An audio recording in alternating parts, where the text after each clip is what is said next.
మరొక నా జీవితం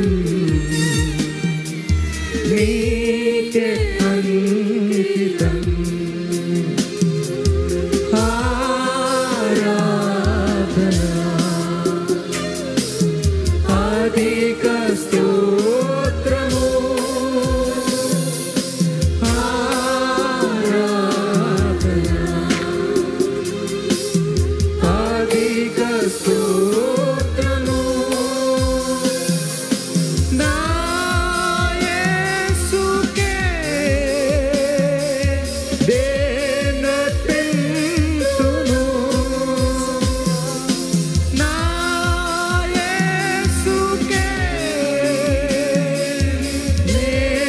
నేనర్పింతును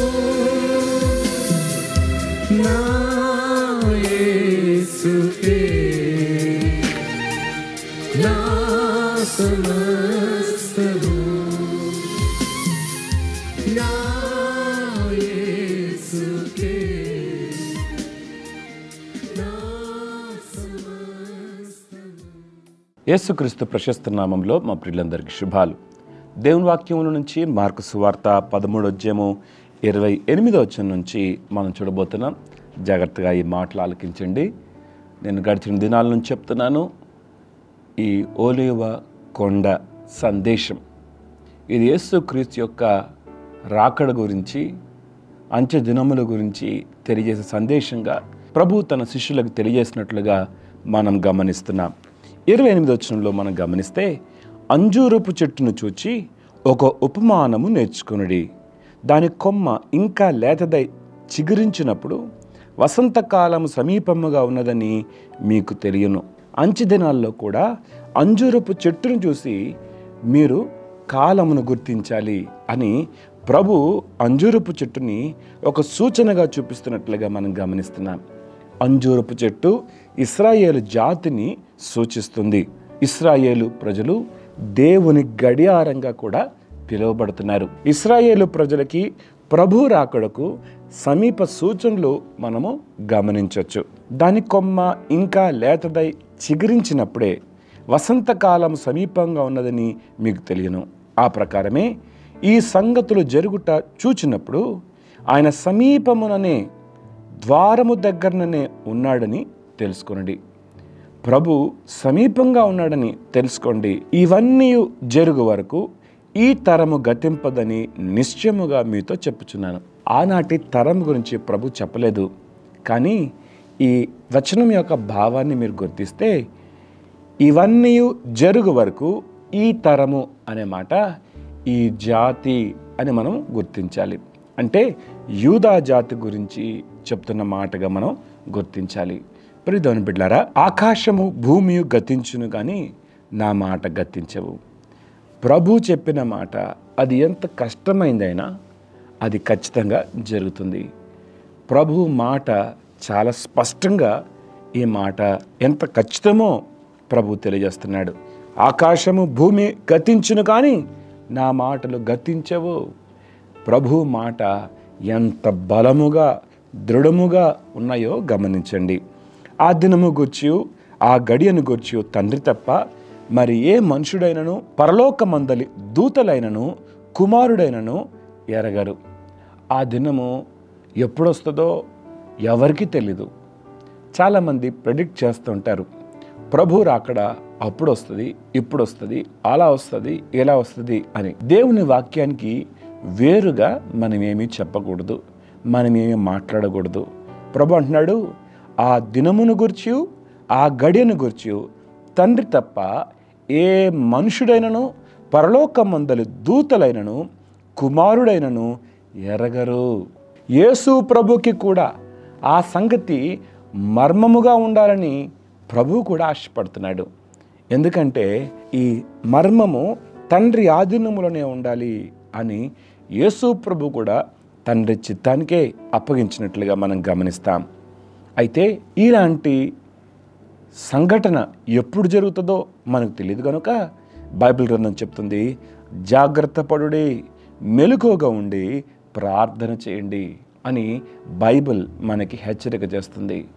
ప్రభు రాకడ కొరకు మనం సిద్ధపడాలి. అందుకు జాగ్రత్త జాగ్రత్త. బైబిల్లో ఈ మాట మనం చూస్తాం. మీరు విశ్వాసం గలవారు ఉన్నారో లేదో మిమ్మును మీరు పరీక్షించుకోండి, మిమ్మును మీరు జాగ్రత్తగా చూసుకోండి అనుంది బైబిల్లో. మన విశ్వాసాన్ని సాతానుడు దొంగిలించే ప్రమాదం ఉంది.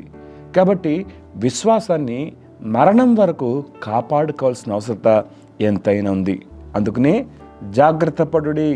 ఆ తర్వాత మెలకువగా ఉండి ప్రార్థన చేయండి. మెలకువగా కూడా ఉండాలి. మత్తులుగా ఉండొద్దు, మందులుగా ఉండొద్దు. తిండి మనల్ని మత్తులుగా చేస్తుంది, మందులుగా చేస్తుంది. కనుక దేవుని బిడ్డలమైన మనము మెలకువ జీవితాన్ని కలిగి ఉండాలి. అంటే భూ సంబంధమైన వాటి విషయంలో ఎక్కువగా మనము నిమగ్నమైపోకుండా ప్రభు రాకడ గురించి మనల్ని మనము సిద్ధపరచుకుంటూ జాగ్రత్త గలవారిగా కనిపెట్టేవారిగా ఉండాలి. ఇది ప్రభు యొక్క చిత్తం. అందుకనే ప్రార్థన చేయండి అంటున్నాడు. బైబిల్లో మాట ఉంది, మీరు శోధనలో ప్రవేశించుకున్నట్లు మెలకువగుండి ప్రార్థన చేయండి. ప్రభు రాకడ ఎప్పుడూ తెలీదు, మన పోకడ ఎప్పుడో మనకు తెలీదు. కనుక మెలకువగలిగిన వారిగా మనము జాగ్రత్త కలిగి ప్రార్థన యందు మెలకువగలవారిగా ఉండాలి. 34వ వచనంలో, ఒక మనుషుడు తన దాసులకు అధికారం ఇచ్చి ప్రతి వానికి వాని వాని పని నియమించి మెలకువగా ఉండుడని ద్వారపాలకునికి ఆజ్ఞాపించి ఇల్లు విడిచి దేశాంతరము పోయినట్టే ఆ కాలముండును. ఇంటి యజమానుడు పొద్దుకుంకి వచ్చునో, అర్ధరాత్రి వచ్చునో, కోడి కుయకమునుపు వచ్చునో, తెల్లవారునప్పుడు వచ్చునో, ఎప్పుడు వచ్చునో మీకు తెలియదు. ఆయన అకస్మాత్తుగా వచ్చి మీరు నిద్రపోవచ్చుండుట చూచునేమో గనుక మీరు మెలకువగా ఉండుడి. మీరు మెలకువగా ఉండండి. ఆ యజమానుడు ఎప్పుడు వస్తాడో తెలియదు. మనకు ఒక పని అప్పగించాడు. ఆ పని అప్పగించి ఆయన ఇల్లు విడిచి దేశాంతరం పోయాడు. ఆయన తన దాసులకి అధికారం ఇచ్చాడు, వారికి పని అప్పగించాడు.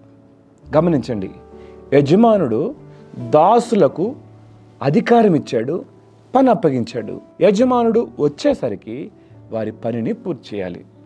అయితే యజమానుడు ఎప్పుడు వస్తాడోలే, వచ్చిన తర్వాత అప్పుడు చూద్దాంలే అనుకొని దాసుడు నిర్లక్ష్యం చేయకూడదు. దాసుడు పనిని సక్రమంగా సమయానికి పూర్తి చేయగలగాలి. బైబిల్ గ్రంథంలో మనం చూస్తాము, పొద్దుగుంకినప్పుడు యజమానుడు వస్తాడో, అర్ధరాత్రి వస్తాడో, కోడి కుయ్యకు మునుపు వస్తాడో, తెల్లవారినప్పుడు వస్తాడో, ఎప్పుడు వచ్చినది మీకు తెలియదు. ఆయన అకస్మాత్తుగా వచ్చి మీరు నిద్రపోవచ్చునుట చూచునేమో. ఏమండి, నిద్రపోవుట అనేది నిర్లక్ష్యాన్ని సూచిస్తుంది. నిద్రపోవుట అంటే నిర్లక్ష్యంగా, నిర్విచారంగా అప్పగించబడిన పని విషయంలో ఏమాత్రమో శ్రద్ధ లేని తనని సూచిస్తుంది. గనుక మీరు మెలకువగా ఉండండి. నేను మీతో చెప్పుచున్నది అందరితోనూ చెప్పుచున్నాను, మెలకువగా ఉండండి. మెట్టుకు ఈ వాక్య భాగంలో మెలకువగా ఉండండి అనే మాట ఎన్నిసార్లు ఉందో మీరు గమనించండి. ప్రభు రాకడ కొరకు మనం ఎత్తబడాలి అంటే, మనం సిద్ధపడాలి అంటే ప్రార్థనలో మెలకువ కలిగి ఉంటే శోధన నుంచి తప్పించబడతాం. దేవుడి మాటలు దించినగాక ప్రార్థన చేసుకుందాం. మహోన్నతుడకు దేవ సర్వాధికారానికి స్తోత్రాలు. అయ్యా, నీ రాకడ ఎప్పుడో మాకు తెలీదు, కానీ నీవెప్పుడైనా రావచ్చు. మేము మెలకువ కలిగిన వారిగా ఉంటకు సహాయం చేయండి. మీ రాకడ కొరకు సిద్ధపాటు కలిగి ఉంటకు సహాయం చేయండి. మత్తులుగా, మందులుగా మేము ఉండొద్దు. ప్రార్థన చేయటందు మెలకువగా ఉండాలని, జాగ్రత్త కలిగి ఉండాలని మీరు హెచ్చరించారు. వెతబడిన మాటలు మా అందరి హృదయాలు ఎరికట్టి ఫలింపచేయమని యేసు నామములో అడుగుతున్నాం తండ్రి. ఆమెన్.